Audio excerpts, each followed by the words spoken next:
So I've been thinking about making an addendum to that clip ever since I finished it. I'd like it noted, because I mentioned in that clip that this person thinks I owe them an apology and that they're waiting. I'd like it noted that I did reach out to this person a month after the incident. And nothing.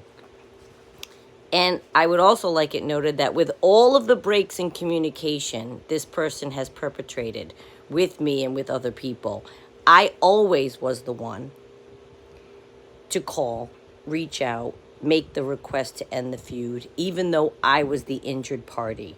Not only did I always was the one, I always was the one to repair a rift this person was having with another person. I would make them sit until it was repaired. That's how it works with these people.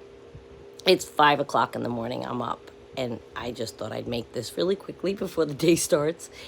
These people convince themselves they actually have a point and will give up time spent with people by holding a grudge, which this person has done with every member of their own family at one point or another. They value the point being made, them being right, above love, above family, above peace.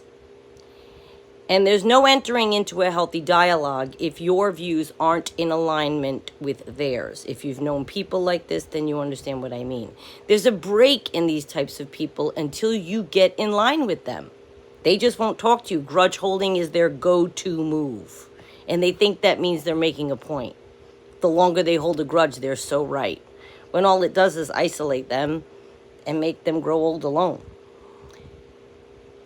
In fact, I want to mention that even deviating slightly from what they believe, and God forbid expressing that deviation, is enough to get you banned from their life.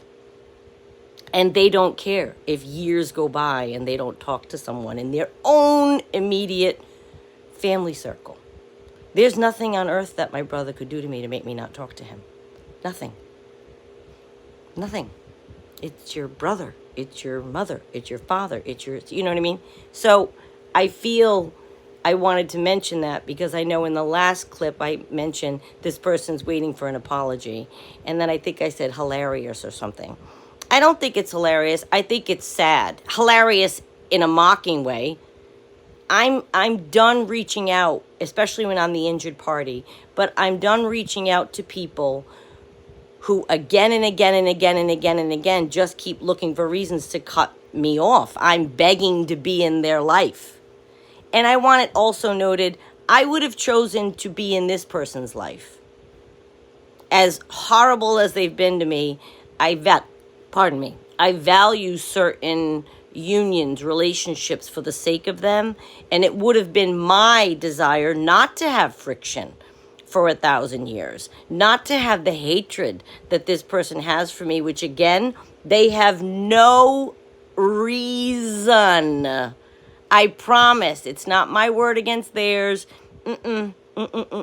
Objectively, they cannot come up with anything that I've done to them.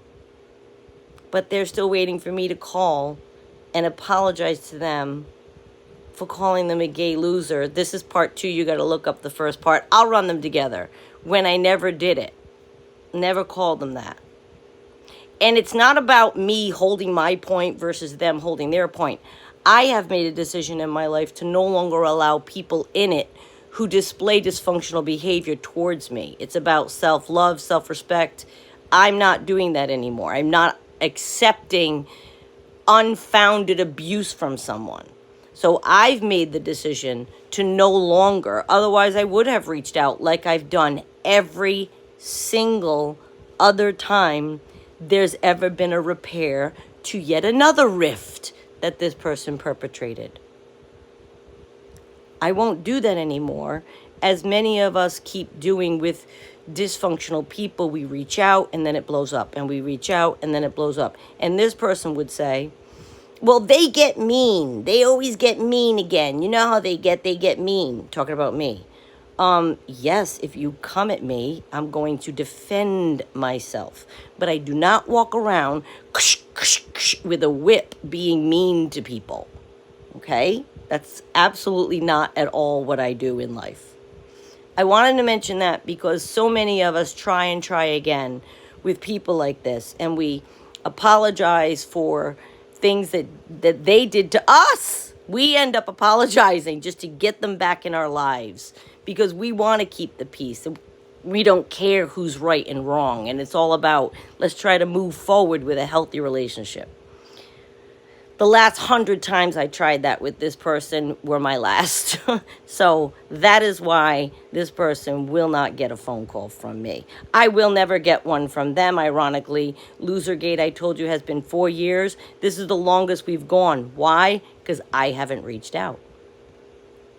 That's just the way it goes. Some people value certain relationships and certain people, and others do not. And your actions tell whether or not you value someone.